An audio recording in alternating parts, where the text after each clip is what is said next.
బలం దేశకాలముల యందే కలిసి వస్తుందంతే. దేశకాలముల యందు బలం కలిసి వచ్చినప్పుడు ఇంత కౌరవులు ఏమంటారో తెలుసా? అయ్య బాబోయ్, ఇప్పుడు వాళ్ళంత బలవంతులు, వాళ్ళకి రాజ్యం ఇవ్వకపోతే పిలిచి చంపేస్తారు మన. ఇప్పుడు వాళ్ళ వెనక ఎంత బలం వచ్చిందో తెలుసా? ఎలా వచ్చింది బలం? దేశకాలములు కలిసి వచ్చిందంతే. ఐశ్వర్యమైనా అంతే, పాండిత్యమైనా అంతే, ఏదైనా దేశకాలముల యందే వస్తుంది తప్ప కొత్తగా వచ్చే అవకాశం ఉండదు.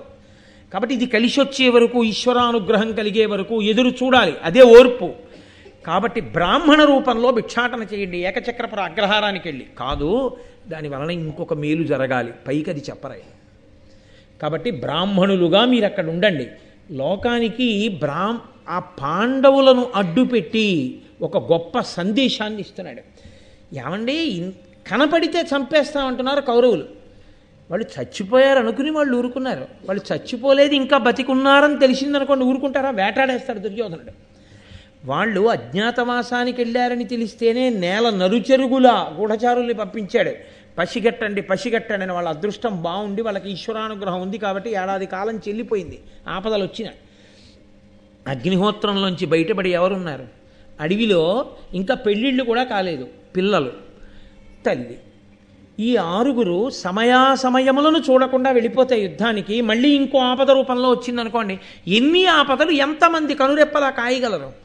వీటికి శాశ్వత పరిష్కారం వీళ్ళ వేపుకి కన్నెత్తి చూడలేని స్థితి వీళ్ళకి కలగడమే. కలిగి వీళ్ళకి రాజ్యం ఇవ్వాలి. అది రావాలంటే ఈశ్వరానుగ్రహం దేశకాలాదుల యందు కలిసి రావాలి. కలిసి వచ్చే వరకు ఓర్మితో ఉండాలి. ఓర్మితో ఉండాలంటే మహాపురుషుని యొక్క వాక్యం చెవిలో పడాలి. అది మనం ఔదల దాల్చాలన్న బుద్ధి ఉన్నవాడికి చెప్పాలి, కానీ లేనివాడికి చెప్పి ప్రయోజనం ఉండదు. అది ఉన్నవాళ్ళు కాబట్టి విదురుడు రక్షించాడు, అది ఉన్నవాళ్ళు కాబట్టి మహానుభావుడు వ్యాసుడు వచ్చి చెప్పాడు.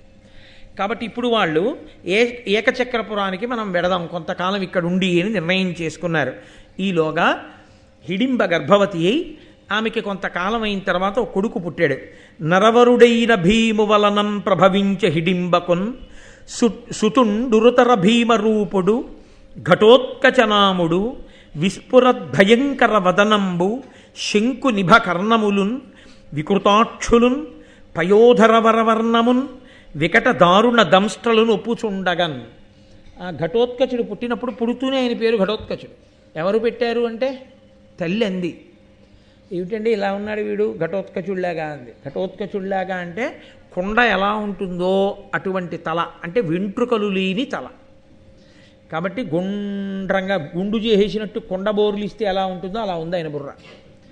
2 నరవరుడైన భీము వలనన్ ప్రభవించే హిడింబకున్, మహాబలవంతుడైనటువంటి భీమసేనుని యొక్క కుమారుడిగా పుట్టాడు. భయంకరమైనటువంటి రూపమున్నవాడు. విస్ఫురద్భయంకర వదనంబు, చూసి చూడగానే భయమేసేటటువంటి ముఖం. చెవులు ఎండిపోయినటువంటి కొమ్మలు ఎలా ఉంటాయో అలా వాడిపోయిన కొమ్మల లాంటి చెవులు. వికృతమైనటువంటి కళ్ళు. ఆ తర్వాత మబ్బు ఎలా ఉంటుందో అటువంటి రంగు. దానికి తోడు ఎగుడు దిగుడుగా ఉండేటటువంటి కోరలు. అంత చూడగానే జనం భయపడిపోయేటటువంటి రూపంతో పుట్టాడు ఆ పిల్లాడు. వాడు అపారమైన బలశాలి. వాడు పుడుతూనే నవయవ్వనాన్ని పొందేశాడు. వాడికి అసలు బాల్యం లేదు. వాడు నవయవ్వనాన్ని పొంది వాడికి ఎవరూ ఉపదేశం చేయకుండానే సమస్త శాస్త్రములు వచ్చేసాయి. వాడు అపార బలవంతుడు ఘటోత్కచుడు. వచ్చేసి ఆయన అన్నాడు, వచ్చి తల్లికి నమస్కారం చేశాడు, తండ్రికి నమస్కారం చేశాడు, నాయనమ్మ కుంతీదేవికి నమస్కారం చేశాడు. నమస్కారం చేసి వాడన్నాడు, నేను పిశాచములకు రాక్షసులకు అధిపతినవుతాను. ఆయన అలా కోరుకున్నాడు. అంటే ఉగ్రమైన మనసున్నవాడు. నేను పిశాచములకు రాక్షసులకు ప్రభువునవుతాను. ఇక్కడ నుంచి బయలుదేరి ఉత్తర దిక్కుగా వెళ్ళిపోతాను. నేను మా అమ్మని తీసుకుని వెళ్ళిపోయి అక్కడ ఉంటాను. ఎక్కడుంటాడు అన్నది ఈ నివాస స్థానం అని ఆయన ఏం చెప్పలేదు. ఉత్తర దిక్కుగా వెళ్ళిపోతాను.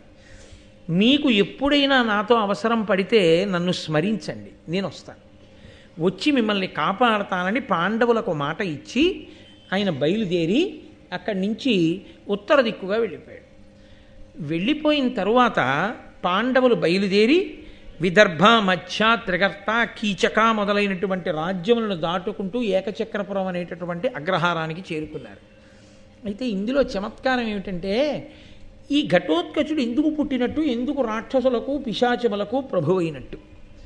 ఈశ్వరుడు, నేను మీతో మనవి చేశాను కాదు, ఈశ్వరుడు ఎవరు ధర్మాన్ని పట్టుకున్నారో వాళ్ళకి ఎప్పుడో రాబోయే ఆపద నుంచి తప్పించడానికి ఇప్పుడే పునాది వేస్తాడు. మహాభారతంలో కర్ణుడు సహజ కవచ కుండలాలతో పుట్టాడు. ఆయనకి ఒక్కొక్క బలం పోతోంది ఈశ్వరానుగ్రహం లేక. దేవేంద్రుడు బ్రాహ్మణ వేషంలో వచ్చి నీ కవచ కుండలాలు ఇమ్మన్నాడు. సూర్యుడు చెప్పాడు, తండ్రి ఇవ్వకు, ఇంద్రుడు వచ్చాడు బ్రాహ్మణ రూపంలోని. ఇంద్రుడే అయినా చెయ్యి చాపి అడిగితే ఇచ్చేస్తాను, నాకు దానకర్ణుడని బిరుదుంది, నా ధర్మం నాది, ఇస్తానంతే, కాబట్టి ఇచ్చేస్తానని ఆ కవచ కుండలములను కోసేసి ఇచ్చేశాడు. ఎంత కవచ కుండలాలు పట్టుకుపోయినా ఇంద్రుడికి బాధేసింది. ఇంత దానవీరత్వమా, చచ్చిపోతానేమోనని తెలిసి కూడా కవచ కుండలాలు ఇచ్చేశాడా? సహజ కవచ కుండలాలంటే మాటలా, అందులో తండ్రి సూర్యుడు చెప్పినా వినకుండా ఇచ్చాడా అని, నీకు నేను ఒక అస్త్రాన్ని ఇస్తాను, దాని పేరు శక్తి. నీవు ఎవరో ఒక్క పురుషుణ్ణి చంపచ్చు, దాంతో ఎవరైనా సరే అభ్యంతరం లేదు. నువ్వు ఎవరిని తలుచుకుని వేస్తావో వాళ్ళు చచ్చిపోతారు. వాళ్ళు బతకడం అనేటటువంటి సమస్య మాత్రం లేదు, వాళ్ళు చచ్చిపోవలసిందే. కాబట్టి ఇప్పుడు కర్ణుడు దాన్ని ఎవరి కోసం దాచాడంటే అర్జునుడి కోసం దాచాడు. అది వేసేస్తే కురుక్షేత్రంలో అర్జునుడు పడిపోవలసిందే. ఇంకా అందులో మీకు రెండో అభిప్రాయానికి తావేం లేదు, పడిపోతాడు అర్జునుడు. అర్జునుడు పడిపోతే అయిపోయినట్టే కురుక్షేత్రం. ఇంకెవరు ఆపగలిగిన వాళ్ళు? ఆపలేరు. అలాంటి సమయంలో కురుక్షేత్రంలో ఒకనకొకప్పుడు ఏమైందంటే, ఈ ఘటోత్కచుడు యుద్ధానికి వచ్చాడు. వచ్చి చాలా భయంకరమైనటువంటి యుద్ధం చేశాడు. అంత భయంకరమైనటువంటి యుద్ధం చేస్తున్నటువంటి సమయంలో ఒక 2 రోజులు చేసిన తర్వాత ఒక స్థితిలో భీష్ముడు ఉండగానే ఏమైందంటే, అసలు ఈ ఘటోత్కచుడు ఉండగా మనం బతుకుతామా అని అనుమానం వచ్చి పారిపోయింది సైన్యం. సూర్యాస్తమయం అయింది కాబట్టి యుద్ధం ఆగింది. ఈయన మరునాడు కర్ణుడి వెంటబడ్డాడు. కర్ణుడి గుర్రాలు చంపేసి కర్ణుడి రథాన్ని పడగొట్టేస్తే కర్ణుడు యుద్ధభూమిలోంచి పారిపోయే స్థితి వచ్చింది. ఆ కర్ణుడు అసలు ముందు నేను బతికుంటే కదా యుద్ధం, అసలు ఈ ఘటోత్కచుడు నన్ను చంపేసేటట్టున్నాడని ఎవరో ఒక పురుషుణ్ణి చంపవచ్చు అన్నాడు కదా. ముందు తన ప్రాణాలు రక్షించుకోవడానికి ఈ శక్తి అస్త్రాన్ని వేసేశాడు ఆ ఘటోత్కచుడి మీద. వెంటనే ఆ ఘటోత్కచుడు ఆకాశంలోంచి నేల మీద బోర్లా పడి చొంగ కారుస్తూ చచ్చిపోయాడు. చచ్చిపోగానే కృష్ణుడు రథం నుంచి కిందకి దూకి చిన్నపిల్లాళ్ళ గంతులేసి అరిచాడు. అర్జునుడు అన్నాడు, బావా ఎంతైనా ఇది అన్యాయం కదా, మాకు కొడుకు, మా వంశంలో మొట్టమొదట పుట్టినవాడు, మా కోసం ఇంత యుద్ధం చేశాడు, కర్ణుడి చేతిలో చచ్చిపోయాడు, మేమందరం ఏడుస్తున్నాం, నువ్వు ఎగిరి గంతులేసి నన్ను కౌగిలించుకుంటున్నావు, ఏమిటి దీని తాత్పర్యం అని అడిగాడు. అయితే ఆయన అన్నాడు, నేను అనవసరంగా ఎగిరి గంతులేయలేదు, నీకు కొంతే తెలుసు, నాకు అంతా తెలుసు. ఈ ఘటోత్కచుడంత యుద్ధం చేసి ఉండకపోతే, వీడు పుట్టి ఉండకపోతే ఆ అస్త్రం నీ మీద పడుతుంది. నిన్ను ఎలా రక్షించుకోవాలనే నేను తలమునకలై ఉన్నాను. ఇదిగో ఆ ఘటోత్కచుడిని అప్పుడు పుట్టించి ఈశ్వరుడు పెద్ద కృప చేశాడు. ఆ ఘటోత్కచుడు యుద్ధానికి వచ్చి కర్ణుడిని కొట్టి ఉండకపోతే కర్ణుడు శక్తిని వేయడు, శక్తిని వేశాడు కాబట్టి అయిపోయింది ఇంకా దాని శక్తి. ఇంకా మళ్ళీ రెండో మాట వేయడానికి లేదు కాబట్టి కర్ణుడు చచ్చిపోయినట్టే. కర్ణుడు చచ్చిపోయాడు కాబట్టి కురుక్షేత్రం అయిపోయినట్టే, మీరు రాజు అయిపోయినట్టే, ఇంకా బెంగలేదు అని కృష్ణ భగవానుడంతటి వాడు అంత సంతోషించాడు. కాబట్టి ఆ ఘటోత్కచుడు పుట్టేటట్టు చేసినవాడు పరమేశ్వరుడు. దేని కొరకు అంటే, ఆయన పుట్టింది భీముడికి కొడుకు, ఆయన బతికించింది పినతండ్రి అర్జునుడు. అందుకొరకు మహానుభావుడు ఆ రాక్షసులతో పిశాచములతో ఉన్నాడు కాదు. ఎంత భీమసేనుడి కొడుకైనా అతను ఉగ్రమైన మనస్తత్వం ఉన్నవాడు, అందుకే రాక్షసులతో పిశాచములతో ఉంటాడు. వాడే బ్రతికుంటే నేనే చంపవలసి ఉండేది, ఎందుకంటే వాడు ధర్మానికి హాని చేస్తాడు. అదృష్టం బాగుండి బంధుత్వాన్ని అడ్డుపెట్టి కురుక్షేత్రానికి యుద్ధానికి వచ్చి కర్ణుడి వలన చచ్చిపోయి నిన్ను బతికించాడు. అందుకని మనం బతికిపోయాం. కాబట్టి అలాంటి ఘటోత్కచుడు ఉపకారం చేశాడని నేను గెంతాను, తప్ప అన్నాడు. నీకు తెలిసినన్ని మాకు ఎక్కడ తెలుస్తాయిలే బావా, చాలా మంచి విషయమే అని అర్జునుడు యుద్ధానికి వెళ్ళిపోయాడు, అది వేరు విషయం అనుకోండి. కాబట్టి ఆ ఘటోత్కచుడు అంత గొప్పవాడు. సరే, కొంతకాలం అయిపోయింది. ఈ పాండవులు ఏకచక్రపురానికి వెళ్ళారు, అదొక అగ్రహారం. వెళ్ళి అక్కడ ఒక విప్రుడి యొక్క గృహంలో ఉంటున్నారు. ఆ రోజులో అద్దెలు బూడిద అవి ఏమి ఉండేవి కావు. ఏదో ఇంటికి అతిథి వచ్చారు, ఏదో కొన్నాళ్ళు ఉంటారు, పాపం తల్లి పిల్లలుట. ఓ బ్రాహ్మణులు 5గురు, వాళ్ళు బ్రాహ్మణ వేషాలతో ఉన్నారు. 5 బ్రాహ్మణ వటువులు, పైగానేమో తల్లి, ఏదో కొన్నాళ్ళు ఉంటారట అగ్రహారంలో. ఓ బ్రాహ్మణుడు వాళ్ళ ఇంట్లో కాస్త చోటిచ్చాడు, ఉండండమ్మా అన్నాడు. వాళ్ళు ఉంటున్నారు. లలిత జటాజిన కుశ వల్కధరులై వేదమొప్పగా చదువుచు ఇమ్ముల బ్రహ్మచారి వృత్తిని వెలయగా అందుండి ఒక్క విప్రగృహమునన్. ఈ పాండవులు 5 కుంతి కూడా ప్రతిరోజు భిక్షాటన చేస్తున్నారు. ఎవరండి? ఏ సామాన్యమైన వ్యక్తులా? ఏ వెయిటింగ్ లిస్ట్ కన్ఫర్మ్ అవ్వకపోతే ఉపద్రవం వచ్చిందంటాడు. ఓ రోజు 2 గంటలు కరెంటు పోతే అయ్యి బాబాయ్ చచ్చిపోతున్నానంటాడు. మిక్సీ ఇంట్లో పాడైపోతే చచ్చిపోయామంటాడు. సిలిండర్ అయిపోతే చచ్చిపోయామంటాడు. ఏదో ఆఫీస్కి వెడదాం అనుకునే వేళకి మోటార్ సైకిల్ టైర్ పంచర్ అయి కనపడితే చచ్చిపోయామంటాడు. రోజు ఎన్ని మాటలు చచ్చిపోతాడు. చిన్న చిన్న చిన్న చిన్న పెన్ను కనపడకపోతే చచ్చిపోయాం. అన్నిటికీ చచ్చిపోయాం. పక్కవాడిని చచ్చిపోయాం. ఎంత కష్టాన్ని ఓర్చుకుని వాళ్ళు బతికారు. సీతమ్మ తల్లి కన్నా కష్టపడ్డావా, పాండవుల కన్నా కష్టపడ్డావా? ఏమి నీ కష్టం? అయిన దానికి కాని దానికి ఇంకా కనపడ్డవాడి కల్లా అయ్యా నాకు ఇది ఒక్కటి ఉందండి, గట్టెక్కాలి ఎలా అయినా, మీరు ఏదోటి చెబుతురు, అదే పనిగా. అందుక నీ కష్టాన్ని ఓర్చుకుని పాపాన్ని పోగొట్టుకునే ప్రయత్నం చేయాలి. కానీ ఇంక ఎప్పుడూ సుఖమే. దాని అసాధ్యం కూడా, దానికి అంతమేమైనా ఉంటుందా లోకంలో? ఒబామా పిలిచి అమెరికా అధ్యక్ష పదవి రాసి ఇచ్చేసినా ఆయన కోటి ఇవ్వలేదని ఏడుస్తాడు. అంతే ఉంటుందండి దానికి. ఎందరికో ఎన్నో లేనివి ఈశ్వరుడు నాకు ఇచ్చాడు అన్ననాడు నీకు తృప్తి. కళ్ళు లేని వాళ్ళు ఉన్నారు, నీకు కళ్ళు ఉన్నాయి. అసలు వినపడని వాళ్ళు ఉన్నారు, నీకు వినపడుతుంది. అసలు పాపం నోరు విప్పి మాట్లాడలేని వాళ్ళు ఉన్నారు, నీకు నోరుంది, చక్కగా మాట్లాడగలవు. ఏమి నువ్వు ఎంత ఐశ్వర్య సంపన్నుడవో ఆలోచించు. ఈశ్వరుడు నీ పట్ల ఎంత ఉదారుడై ఉన్నాడు. నీకు మధురమైన శబ్దములన్నీ వినపడతాయి. ఓ వీణ కచేరీకి ఎడతావు, చక్కగా నాట్యం చూస్తావు, నీ పక్క వాళ్ళతో భావాలు పంచుకుంటావు, నీకు బాధ కలిగితే చెప్తావు. అంతవరకు ఎందుకండి? ఒంట్లో బాగులేకపోతే ఓ డాక్టర్ గారి దగ్గరికి వెళ్ళి మన ఒంట్లో ఎందుకు బాగులేదో ఏది బాగులేదో మనం చెప్తాం. ఒక మూగివాడి పరిస్థితి, మూగి చెవుడు కూడా ఉంటాయి, 2 అక్క చెల్లెళ్ళలా కొంతమందికి. వాళ్ళ పరిస్థితి అవతల వారు చెప్పింది వినపడదు, ఈయన చెప్పలేడు. ఎంత కష్టం. నేను సామర్లకోట వెళ్ళే రోజుల్లో, సామర్లకోటలో ఉద్యోగం చేసే రోజుల్లో సామర్లకోట ఎడుతుంటే నాతో పాటు కొంతమంది మూగి చెవుడు ఉన్న పిల్లలు ఎక్కేవారు. అక్కడ ఎందుకు మరి చదువుకోవడానికి వెళ్ళేవారో ఏమో నాకు తెలీదు. వాళ్ళు సామర్లకోటకి టికెట్ ఇవ్వండి అని అడగాలి. వాళ్ళకి ఎలా చెప్తారు? సామర్లకోటకి టికెట్ ఇవ్వండి అని చెప్పలేక కండక్టర్ వచ్చి ఎక్కడికి అంటే అనేవారు వాళ్ళు. అంటే కాకినాడకి రైళ్ళు రావుగా, అంటే ఎక్కువ రైళ్ళు రావుగా. సామర్లకోట అంటే రైల్వే స్టేషన్ ఉంది, అందుకని సామర్లకోట అనేవాడు. ఆ పెదవుల కదలికని బట్టి అనేవాడు. అంటే పాపం ఎన్ని అని ఇలా అనేవాడు అతను. ఎవరెవరు అని చూపించేవాడు. మరి ఇతను మావాడు కాదు. అది దేన్ని బట్టో తెలుసా అండి? వినపడి కాదు, పెదవుల కదలికని బట్టి చూస్తూ తను జవాబు చెప్పాడు. అది ఎంత కష్టమో మీరు ఆలోచించండి. నిజంగా జీవితంలో మనం అనుభవిస్తున్న సుఖంతో పోలిస్తే వాళ్ళు అనుభవిస్తున్నది ఏ పాటండి? వాళ్ళు ఏమనుభవిస్తున్నారు? ఓ కళ్ళు లేనివాడు ఏమనుభవిస్తున్నాడు? వాళ్ళతో పోలిస్తే ఈశ్వరుడు మనకెంత అభ్యున్నతినిచ్చాడు. నీకు కళ్ళిచ్చాడు, చెవులిచ్చాడు, నోరిచ్చాడు, ఓ మంచి ఉద్యోగం ఇచ్చాడు, ఆ ఉద్యోగం చెయ్యడానికి కావలసిన శక్తినిచ్చాడు, నెలకి చక్కగా బెళ్ళకుడు వల్లే ఓ 25,000 30,000 జీతం ఇస్తున్నాడు, శుభ్రంగా తిన్నది జీర్ణమయ్యేట్టు చేస్తున్నాడు. సాయంకాలం 1 గంటన్నర సేపు పరమేశ్వరుడు గురించి చెప్పడానికి నీకు ఒళ్ళు నిప్పా. ఎందుకు చెప్పలేవు?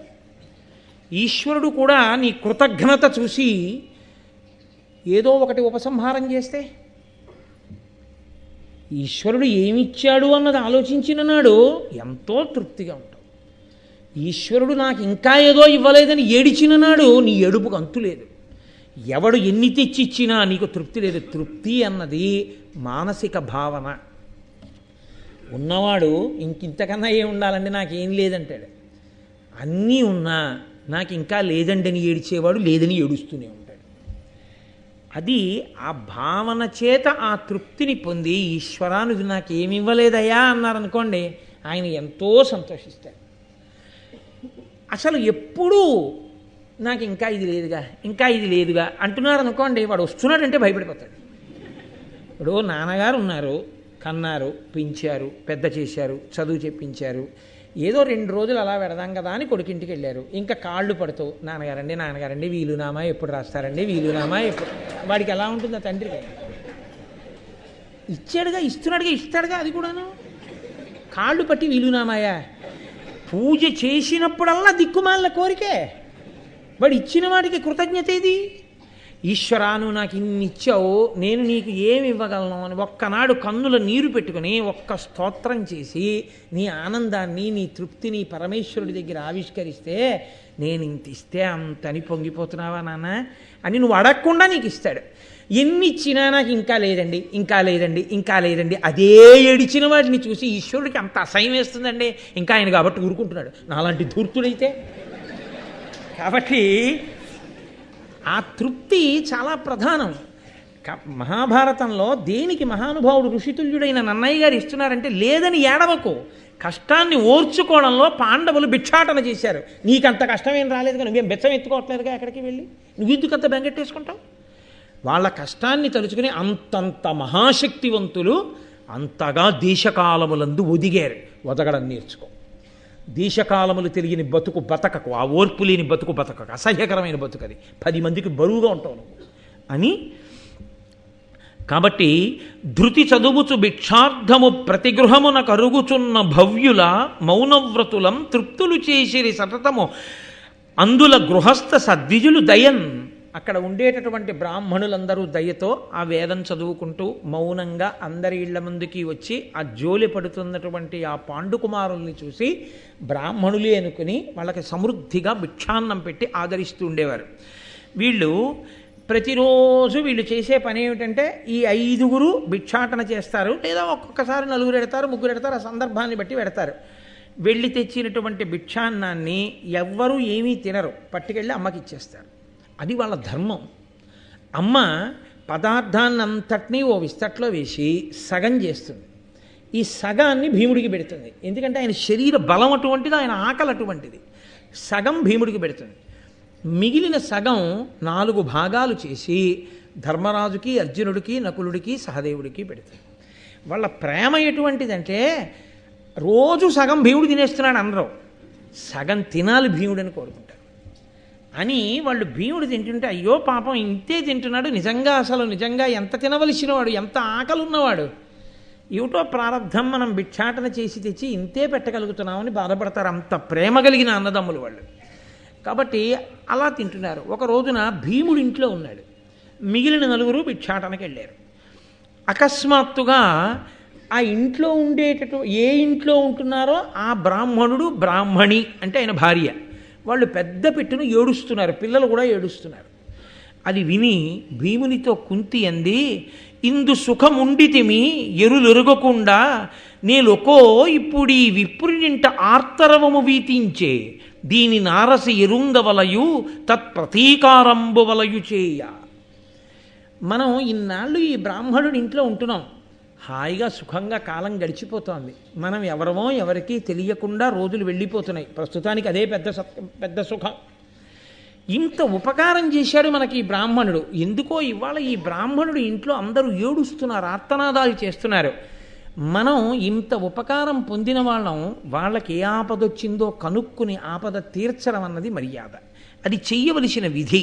కాబట్టి నాయన అది ఏమిటో నేను కనుక్కొస్తాను, ఒక్కసారి పెడతానంది. వెళ్ళి ఆవిడంది, కృతమెరుగుట పుణ్యము, సన్మతి దానికి సమము సేత మధ్యము, మరి తత్కృతమున కగ్గలముగా సత్కృతి సేయుట ఉత్తమంబు కృతబుద్ధులకు. ఎవరో నీకు ఉపకారం చేశారు,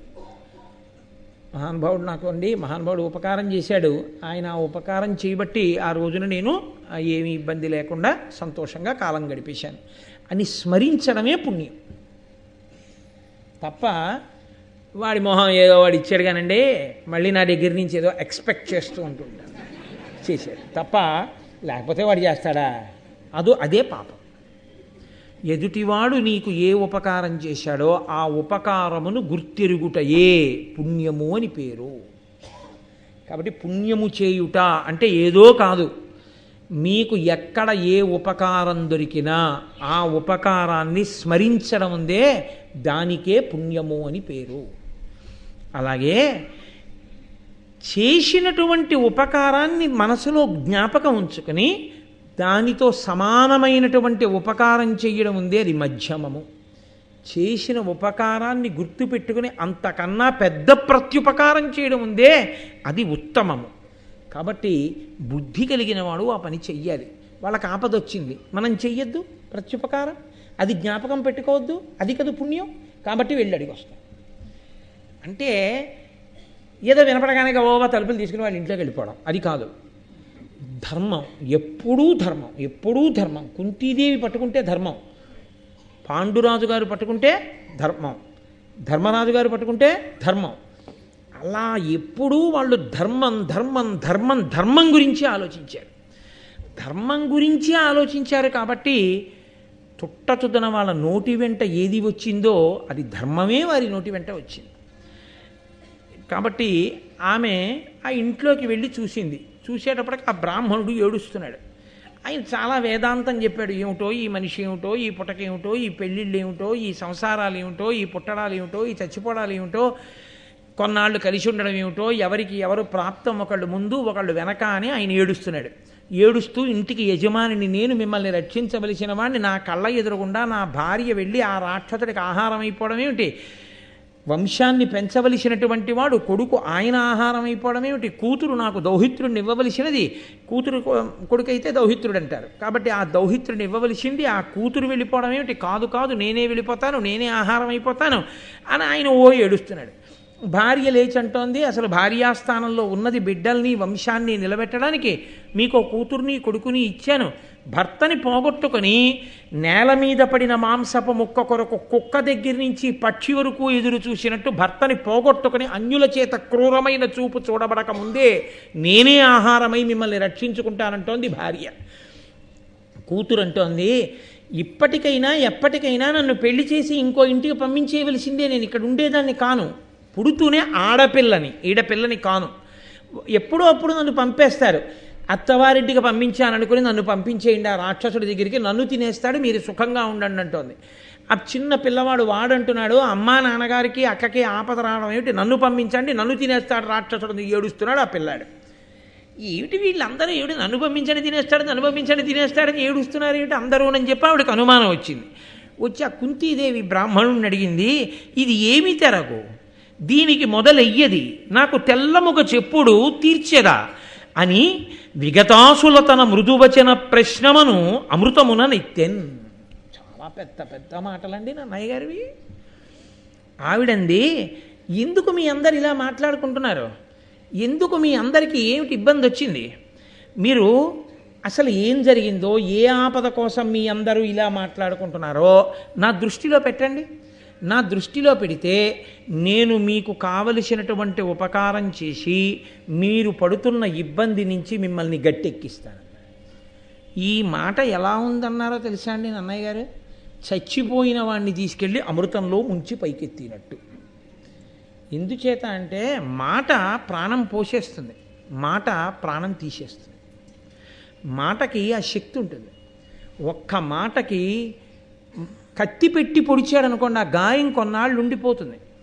ఒక్క మాట అన్నాడు అనుకోండి, బతికున్నంత కాలం గుర్తుండిపోతుంది. ఎంత మాట అన్నాడు రా ఆ రోజు నన్ను అని. అందుకే కడుపున్ రంపపు కోత కోయునది ఏ గాయాలు కాకుండినన్ అంటాడు బల్జేపల్లి వారు. నాకు ఎప్పుడు ఆ మాట జ్ఞాపకం ఉంటుంటుంది. ఒక మనిషిని పడుకోబెట్టి రంపం పట్టుకుని కడుపుని కోసేశారనుకోండి, దాని బాధ తెలుస్తుంది. ఆయన బాధపడ్డాడు అనడానికి గుర్తుగా కడుపు మీద అడ్డంగా ఓ పెద్ద చార పడుతుంది. కానీ అన్న ఒక్క మాట కడుపుని రంపపు కోత కోసిన కన్నా ఎక్కువ బాధ పెట్టి మనసులో గుర్తుండిపోతుంది. ఇది కట్టి కుడిపేస్తుంది అవతల వాడిని. కాబట్టి నోరు ఉంది కదా అని వదరి మాట్లాడకూడదు. ఒక్క మాట మనిషిని బతికించేస్తుంది. సుందరకాండలో సీతమ్మ ఉన్న కష్టంలో ఆత్మహత్య చేసుకు చచ్చిపోతానన్న సీతమ్మ మళ్ళీ దేనివల్ల బతికింది? హనుమ మాటకు బతికింది అంతే. మాట బతికిస్తుంది, మాట చంపేస్తుంది. కాబట్టి ఆవిడ మాట చనిపోతున్న వాళ్ళని అమృతంలో ముంచి పైకెత్తినట్టుంది అన్నారు నన్నయ్య గారు. ఏమిటో చెప్పండి, నేను తీరుస్తాను. అలా అన్నవాడు చాలండి, కష్టంలో వచ్చి ఆదుకున్నవాడు ఒక్కడు చాలు. కాబట్టి ఈ మాట ఆవిడ అనగానే కుంతితో బ్రాహ్మణుడు అన్నాడు, మనుజ భక్షుడిదియా తనకు అప్పనముగా ఒరుల వలని బాధ నొరయకుండా దీని కాచుచుండు ఈనాటి రాజును తలపడసుర నోర్వ బలిమిలేమి. మా ఊరికి ఒక ప్రారంధం వచ్చింది. దూరంగా యమునా నది ఉంది. ఆ యమునా నది తీరంలో బకాసురుడని ఒక రాక్షసుడు. ఆయన ఈ అగ్రహారం మీద పడి కనబడ్డ వాళ్ళందరినీ తినేవాడు. అప్పుడు ఈ అగ్రహారంలో ఉన్న వాళ్ళందరూ ఆ రాక్షసుడితో ఒక ఒప్పందం చేసుకున్నారు. ఆయన ఈ ఊరిని రక్షిస్తాడు. దేన్ని? ఎందుకో? విజయదశమి నాడు వేట వేసేసే గొర్రెపోతుని బాగా గడ్డిలో మీపినట్టు ఏకచక్రపురంలో ఉన్న వాళ్ళని ఎందుకు రక్షిస్తాడంటే, బండెడన్నం వండి కూరలు, చక్కటి పిండి వంటలు, ఒక మనిషి, 2 దున్నపోతులు ఆ బండికి కట్టి పంపిస్తే బండిని వదిలేస్తాడు. అదో అదృష్టం. బహుశా బండి కర్రలతో పళ్ళు ఏమైనా గీక్కుంటాడో వాడు. మిగిలినటువంటి వాటిని అన్నింటినీ వాడు తింటాడు. ఒక్కొక్క ఇంటిది ఒక్కొక్క వంతు. నా ప్రారంధం కొద్దీ ఇవాళ మా ఇంటికి వంతు వచ్చింది. బండెడు అన్నం పంపడం ఇబ్బంది కాదు, ఏదో 2 దున్నపోతుల్ని సేకరించి కట్టడం ఇబ్బంది కాదు. నా ఇంటి నుంచి ఒక మనిషి వెళ్ళాలి. ఎవరు వెళ్ళాలని బాధపడుతున్నాను. మరి మీ ఊళ్ళో ఇలా ఇంటికొకళ్ళని రాక్షసుడు చంపేస్తుంటే మీ రాజుగారు ఏం చేస్తున్నారు? మా రాజుగారికి ఆ రాక్షసుడిని ఓడించేంత బలం లేక ఆయన చెప్పినట్టు చెయ్యండి అని చెప్పి వెళ్ళిపోయాడు. కాబట్టి ఆయన అన్నాడు, పోలంగా ధర్మశీలుండయి భూరి బలాధికుడైన దారుణీ పాలకు రక్షమున్బడసి భార్యను పుత్రులను అర్ధయుక్తితో ఓలిన మేలుగా బడసి ఉళ్ళనున్నది ఇట్లు కాని నాడేల గృహస్థ వృత్తి సుఖమేగి వనంబున ఉనికి కష్టమే. దేశాన్ని పరిపాలించేటటువంటి ప్రభువు బలవంతుడై ఉపద్రవములు రాకుండా ప్రజల్ని రక్షించగలిగిన వాడైతే ఆ రాజ్యంలో ఉండాలి తప్ప, ఉండాలి అప్పుడు పెళ్లి చేసుకోవాలి, గృహస్థాశ్రమంలో ఉండాలి. ఆ ఊళ్ళో ఉండే ప్రభువు ఎవరినీ రక్షించలేని వాడైతే అలాంటి చోట పెళ్లి చేసుకుని ఉంటే మాత్రం సుఖమేమిటి? ఏ రోజు ఎవరిని ఎత్తుకుపోతారో ఏమైపోతుందో తెలియదు. కాబట్టి బలమైన రాజు లేకపోవడం వల్ల ఈ ప్రారంధం అంతా వచ్చింది. కాబట్టి ఒకరిని అనుకుని ప్రయోజనం ఏముంది? ఇప్పుడు జరగవలసిన కార్యం జరగవలసిందే, కాబట్టి నేను వెళ్ళవలసిందే అంటే కుంతీదేవంది, మీరు కంగారు పడకండి, మా అబ్బాయిని పంపిస్తాను. ఆయన హడిలిపోయాడు, ఉలిక్కి పడ్డాడు. ధర్మం అన్న మాటకు అర్థం అదండి. ఇప్పుడున్న రోజుల్లో అయితే చాలా థ్యాంక్స్ అండి అంటే ఆయన అలా అనలేదు. ఆయన అన్నాడు, అతిథి అయి వచ్చిన బ్రాహ్మణున్ జీవితార్థినై నాకు హితముగా రక్కసు వాత త్రోవ నీ నుట్లుడంబడుదు మతి నవమానింపంగ తాననిన విప్రు మరణంబు తలుచుటతి పాతకము పాతకములలో బ్రహ్మహత్యయ పెద్ద. ఆయన అన్నాడు, నా ఇంటికి అతిథిగా వచ్చారు మీరు, నా ఇంటికి అతిథిగా వచ్చి ఉన్నటువంటి బ్రాహ్మణులు మీరు. అటువంటి వాళ్ళని నేను ఎలా పంపించేస్తాను ఇక్కడి నుంచి? పంపించి రాక్షసుడికి ఆహారం అయిపోమ్మని చెప్పనా? మా ఇంట్లో ఉన్న బ్రాహ్మణుడు నా ప్రాణం కోసమని తన ప్రాణం వదిలేస్తే ఆ బ్రహ్మహత్యా పాతకం నన్ను చుట్టుకోదా? అంతకన్నా నీ చచ్చిపోవడం మంచిది తప్ప నేను ఇటువంటి పాతకాన్ని మాత్రం అంట కాగను. ధృతిశడి వేడెడు వాణిని అతిథిని అభ్యాగతుని భయస్థుని శరణాగతు చంపంగ ఒడబడు దుర్మతి ఇహముం పరముం కలది మతి పరికింపన్. శాస్త్రం ధృతిశడి వేడెడు వాణిని, ధైర్యం పోయి అయ్యా నన్ను ఏం చేయకండి అని వేడుకుంటున్న వాడిని చంపకూడదు. అతిథిని చంపకూడదు. అతిథి అని ఎవరినంటారంటే మరునాడు సూర్యోదయానికి తిథి మారుతుంది ఎప్పుడును. మనకి దైవ కార్యానికి ఏమిటంటే సూర్యోదయానికి ఉన్న తిథి. ఒక తిథి వరకే ఉండేవాడిని అతిథి అంటారు. అంటే మళ్ళీ తిథికి ఆయన ఉండడం. విధి నాడు వచ్చాడు అనుకోండి, తది నాడు వెళ్ళిపోతాడు. ఆయన అతిథి అంటారు. అంతేగాని వచ్చి 5 ఏళ్ళు ఉన్నవాడిని అతిథి అనరు. కాబట్టి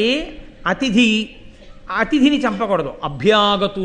అభ్యాగతుని అంటే భోజనం ఇలా పెట్టుకుని కూర్చుందాం అనుకున్నాడు అనుకోండి, ఇంకా మనం భోజనానికి కూర్చుందాం అనుకున్నప్పుడు వచ్చాడు అనుకోండి, ఆయనకి ఏదైనా పెట్టకుండా తను తినేయకూడదు. ఆయన భోజనం చేస్తున్నాడు అని తెలిసిందనుకోండి, ఆయన్ని లేపే ప్రయత్నం అసలు చేయకూడదు. 2 పెద్ద దోషాలే. ఎందుచేతనంటే ఆయన భోజనం చేస్తూ ఆయన్ని మాట్లాడేటట్టు చేయకూడదు. 2, ఆయన భోజనానికి కూర్చునే ముందు ఎవరైనా వస్తే అయ్యా రండి భోజనానికి అనాలి. ఒకవేళ ఆయన భోజనం చేసి వచ్చానండి అన్నాడు అనుకోండి, అయితే మీరు కూర్చోండి నేను తింటాను అనకూడదు. ఓ యాపిల్ పండు ఇచ్చి మీరు తింటుండండి అని వస్తానన్నాడు. తప్ప తినేయడానికి వెళ్ళిపోకూడదు, ఆయనని అభ్యాగతి అంటారు. కాబట్టి భోజన సమయానికి వచ్చిన వాడిని భయస్థుని, భయం పొంది ఉన్నవాణ్ణి, శరణాగతు, అన్ని ఉపాయములను విడిచిపెట్టి నీవే ఉపాయమని నమ్మి నీ దగ్గర పడిపోయిన వాణ్ణి, ఏ దుర్మతి కూడా చంపకూడదు. చంపితే వాడికి ఇహము పరము రెండు ఉండవు. ఇలాంటి పనులు చేసే వాళ్ళని ఇహము పరము లేకుండా చేస్తారు. కాబట్టి నేను అటువంటి తప్పు పని చేయకూడదు. కాబట్టి అమ్మ నీ కొడుకుని పంపవలదు అంటే ఆవిడంది, నా కొడుక్కి పెద్ద మంత్రసిద్ధి ఉంది, మీరు భయపడక్కర్లేదు. నా కొడుకు పూర్వం ఎందరో రాక్షసుల్ని చంపాడు. ఈ రాక్షసుడు పెద్ద లెక్క కాదు, చాలా అవలీలగా చంపేస్తాడు. కాబట్టి బండెడన్నం, ఆ పిండి వంటలు ఇవన్నీ సిద్ధం చేయించండి. నాకు 5 కొడుకులు ఉన్నారు. పైగా 5 కొడుకులు కాదు, 100 కొడుకులు ఉన్న తల్లికి కొడుకులు ఎక్కువ, పక్క తల్లికి తక్కువ అన్న లెక్క ఉండదు. నా కొడుకు బలవంతుడు కాబట్టి నా కొడుకుని పంపుతాను. అయిపోయింది, ఆయన ఒప్పుకున్నాడు. గబగబా అందరూ కలిసి ఆ పిండి వంటలు అన్నం అన్నీ బండికి ఎక్కిస్తున్నారు.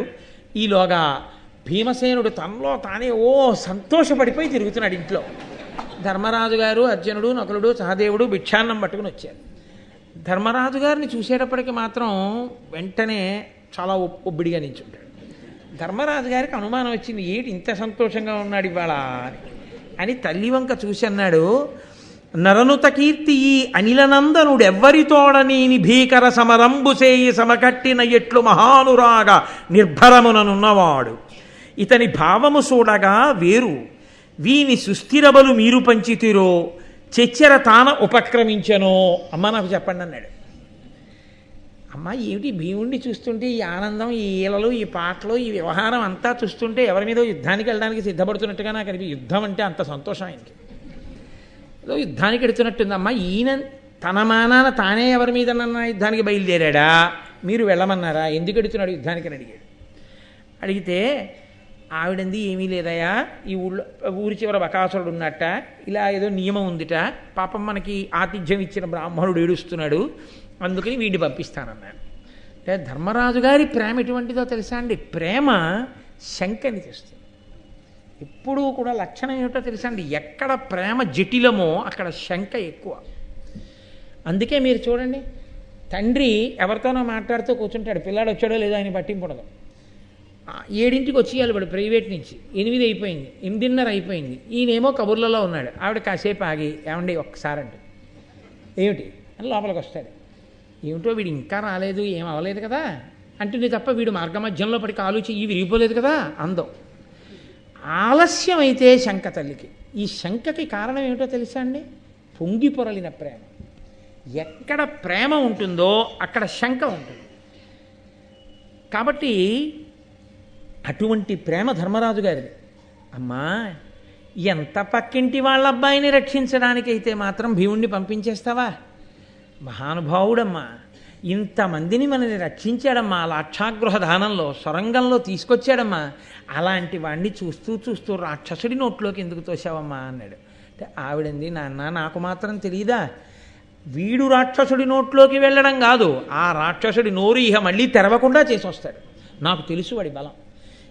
నీకు ఎలా తెలుసమ్మా అంటావేమో, వీడిని 10వ రోజున ఎత్తుకుని ఉన్నప్పుడు పులి మీదకి దూకితే మీ నాన్న బాణాలు వేస్తే నేను కంగారులో కింద పడేస్తే వీడు నా ఒళ్ళు అంచి 10వ రోజు పిల్లాడు కింద పడితే వీడు పడ్డ శిలలు గుండైపోయాయి, వీడికి మాత్రం ఏం అవ్వలేదు, వీడు నవ్వుతూ బోసినవుతూ ఆడుకుంటున్నాడు.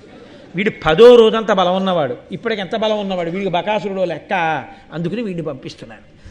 ఇప్పుడు వీడు వెళ్ళడం వల్ల ఏమవుతుందంటే ఒక బ్రాహ్మణుడికి కాదు ఉపకారం, అగ్రహారంలో ఉన్న బ్రాహ్మణ కుటుంబాలన్నీ సేద తీరుతాయి. బ్రాహ్మణులకి శక్తి ఏమిటి? వాళ్ళు ఈశ్వరుణ్ణి నమ్ముకుని చేసిన తపస్సే, వాళ్ళు చేసిన వేదాధ్యయనమే, వాళ్ళు చేసిన ధ్యానమే. కాబట్టి వాళ్ళ నోటి వెంట ఏమంటారంటే ఆయుష్మాన్ భవ అంటారు, వాళ్ళ నోటి వెంట ఏమంటారంటే సకలైశ్వర్య సిద్ధిరస్తు అంటారు. అదే మీకు దేశమునందు కాలమునందు ఐశ్వర్య రూపంలో కలిసి వస్తుందిరా, అందుకని ఆశీర్వచనం కోసం ఈ పని చేస్తున్నా.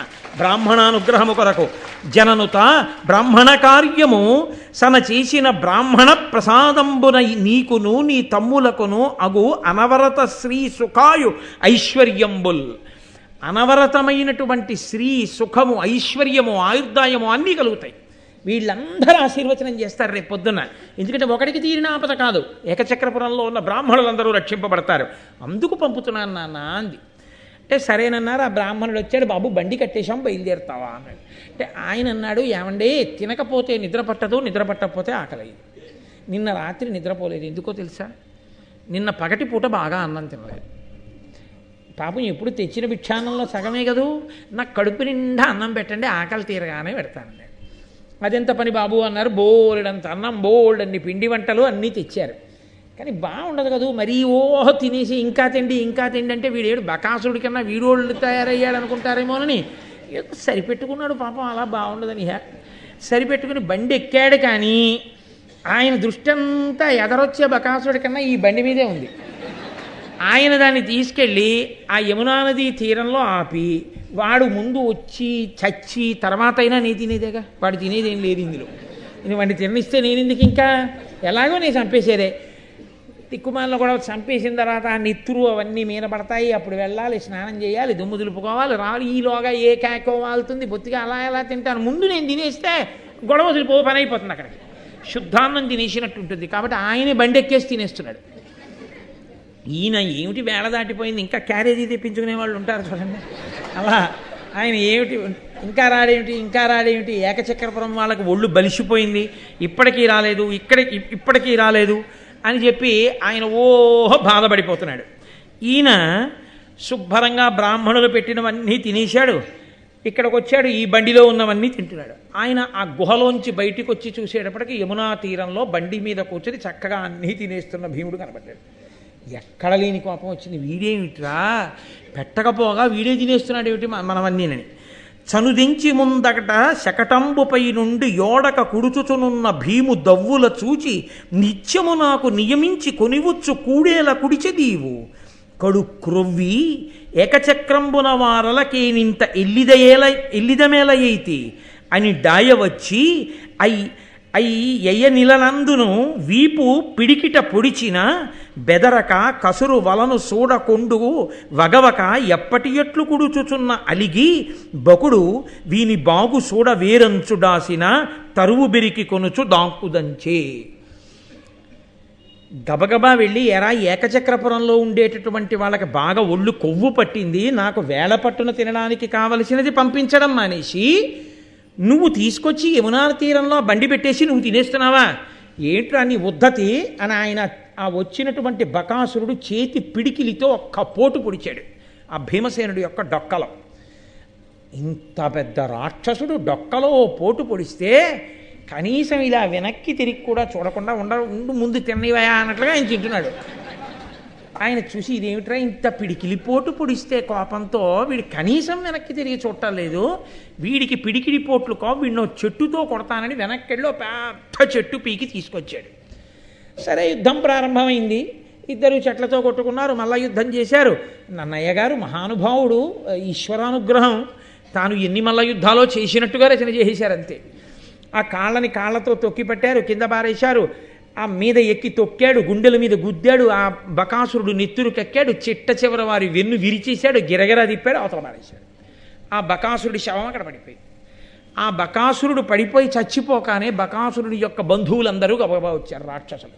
వాళ్ళు భీముడిని చూసి హడిలిపోయారు. భీముడు అన్నాడు, మీరు ఉండండి, నేనేమన్నాం, ఇక నుంచి మీరు ఎప్పుడైనా నరమాంసం తిన్నారో వీడి వెనకాలే మీరు వెళ్ళిపోతారు. వాళ్ళందరూ ఒట్టు పెట్టారు, మహాప్రభో ఇంకా మేమందరం కూడా అడవిలో తిరిగేవి తింటాం తప్ప ఎప్పుడూ ఏకచక్రపురంలోకి రావడం కానీ నరమాంసం తినడం కానీ మా జన్మాంతరంలో మేము చెయ్యం, కాబట్టి మమ్మల్ని విడిచిపెట్టారు. ఆ రాక్షసుల్ని విడిచిపెట్టేసి మళ్ళీ పాపం వాళ్ళందరూ వచ్చి ఏం చూస్తారు, ఈ శవాన్ని దీన్నే తీసుకుపోతే వాళ్ళు చూస్తారని చెప్పి ఈడుచుకుంటూ లాక్కొచ్చేసి ఆ అగ్రహార ద్వారం ముందు బారేసి బ్రాహ్మణులందరినీ పిలిచి, ఇదిగో మీకు పీడ వదిలిపోయింది, ఇక గొడవలేదు, చంపేశాను బకాసురుణ్ణి, చూడండి అన్నాడు. వాళ్ళందరూ వచ్చారు, చూసి వీడొక మంత్రసిద్ధుడగు విప్రుడు, అసాధ్యబలున్ బకాసురున్ నేడని చంపెనెట్టే ఇతనించని చూతమా అంచు జెచ్చెరం పోడిగా వేత్రకీయమున భూసురులాదిగ వచ్చి చూచి రవ్వాడి మగంటిమిన్ వెలయువాని వృకోదరు నెల్లవారలు. ఏమి మంత్రసిద్ధి కలిగిన బ్రాహ్మణుడురా, మంత్రసిద్ధి ఉంది, భుజబలం ఉంది, అసాధారణం. ఇలాంటి బ్రాహ్మణుణ్ణి మనం చూడలేదు. రండి వెళ్ళి చూద్దాం. ఆయన అనుకున్నాడు బకాసురుడి శవం చూడ్డానికి వస్తాడనుకున్నాడు. వీళ్ళు ఇలాంటి బ్రాహ్మణుణ్ణి చూడాలని వీళ్ళు వచ్చారు. వాళ్ళందరూ వచ్చి కుంతీదేవి ఎలా కోరుకుందో అలాగే వాళ్ళందరికీ ఆశీర్వచనం చేశారు. చక్కగా అందరూ సంతోషంగా అమ్మయ్య బకాసురుడు మరణించారని పొంగిపోతున్నారు. పాండవులందరూ ఎంతో ఆనందంగా ఇంట్లో ఉన్నారు. ఇంకా అక్కడి నుంచి బయలుదేరి కొంతకాలం ఏకచక్రపురంలో ఉండండి, నేను వస్తానని కదు చెప్పాడు వ్యాసుడు. నేను వచ్చి చెప్తానన్నాడంటే ఇక్కడ బకాసుర సంహారం అయ్యేంత వరకు రాడు వ్యాసుడు. ఆ ఏకచక్రపురంలో ఉండే బ్రాహ్మణులు రక్షింపబడడం కోసమని భీమసేనుడు అక్కడికి చేరాలి. అందుకని ఆ ప్రణాళిక ప్రకారం ఇంకా రాలేదు. ఇంకా కొంతకాలంలో మనం ఈ ఏకచక్రపురం నుంచి బయలుదేరదాం, ఎక్కడికి వెళ్ళాలి, ఏం చెయ్యాలి అనుకుంటూ ఉండగా ఒకరోజు ఆ ఇంటికి అతిథిగా, ఆ బ్రాహ్మణుడి ఇంటికి అతిథిగా వేరొక బ్రాహ్మణుడు వచ్చాడు. కుంతీదేవి పాండవులు వెళ్ళి అడిగారు, అయ్యా మీరు బ్రాహ్మణుడు ఊర్లన్నీ తిరుగుతుంటారు, ఎక్కడ ఏ వింతలు ఉన్నాయో మాకు చెప్పండి. వింతలలోకెల్లా వింత ఒకటి ఉంది లోకంలో. పాంచాల మహారాజు గారు ద్రుపదుడికి యజ్ఞంలోంచి నవయవ్వనంలో ఉన్నటువంటి ఒక ఆడపిల్ల పుట్టింది. ఆవిడ సాక్షాత్ లక్ష్మి. ఆమె ద్రౌపదీదేవి, కృష్ణ అని పిలుస్తారు. ఆ యజ్ఞగుండంలోంచే ఒక పిల్లవాడు పుట్టాడు, వాడిని దృష్టద్యుమ్నుడు అని పిలుస్తారు. వాళ్ళిద్దరూ అన్నా చెల్లెళ్ళు. అదిగో ఆ యజ్ఞగుండంలోంచి పుట్టిన అయోనిజయ అయిన కూతురుందే, ఆ ద్రౌపదీదేవికి ఆ కృష్ణకి స్వయంవరం ప్రకటించాడు పాంచాల మహారాజు. ఇంతకన్నా ఆశ్చర్యం ఏముంది అన్నారు. ఆయన వెంటనే పాండవులు అన్నారు, ఏం ఆశ్చర్యం, మనుష్యులకు పుట్టకుండా అయోనిజగా అగ్నిగుండంలోంచి యవ్వనంలో ఉన్న ఆడపిల్ల పుట్టిందా? ఎంతటి కారణజన్మురాలు, ఇంతటి కారణజన్మురాలు ద్రుపద మహారాజు గారికి కూతురుగా అలా ఎలా యజ్ఞగుండంలోంచి పుట్టిందో, దానికి కారణం ఏమిటో, ఇందువల్ల ద్రుపదుడు ఆ పిల్లకి తండ్రి అయ్యాడో మాకు తెలియచేయవలసింది అన్నాడు. మీకు ఈ కథ అంతా చెప్తాను కూర్చోండి అని చెప్పి, చీకటి పడిపోతోంది కదా అందుకని చెప్తాను సావధానంగా అని ఆ బ్రాహ్మణుడు తాను చేసుకోవలసినటువంటి క్రియాకలాపం కొరకు తాను కొద్ది వ్యవధానం తీసుకుని రేపు సాయంకాలం 6:30 చెప్తాడు. కాబట్టి రేపు మీరు విందురుగా. మంగళాశాసనపరై మదాచార్య పురోగమై సర్వైశ్చ పూర్వైరాచార్యై సత్కృతాయాస్తు మంగళం. మంగళం కోసలేంద్రాయ మహనీయ గుణాత్మనే చక్రవర్తి తనూజాయ సర్వభౌమాయ మంగళం. ఉమాకాంతాయ కాంతాయ కామితార్థప్రదాయినే శ్రీగిరీశాయ దేవాయ మలినాథాయ మంగళం. కరచరణకృతం వా కర్మవాక్కాయజం వా శ్రవణనైనజం వా మానసం వాపరాధం విహితం వా సర్వమేత్తక్షమస్వ శివ శివ కరుణాబ్ధే శ్రీమహాదేవ శంభో. సర్వం శ్రీ ఉమామహేశ్వర పరబ్రహ్మార్పణమస్తు. స్వస్తి.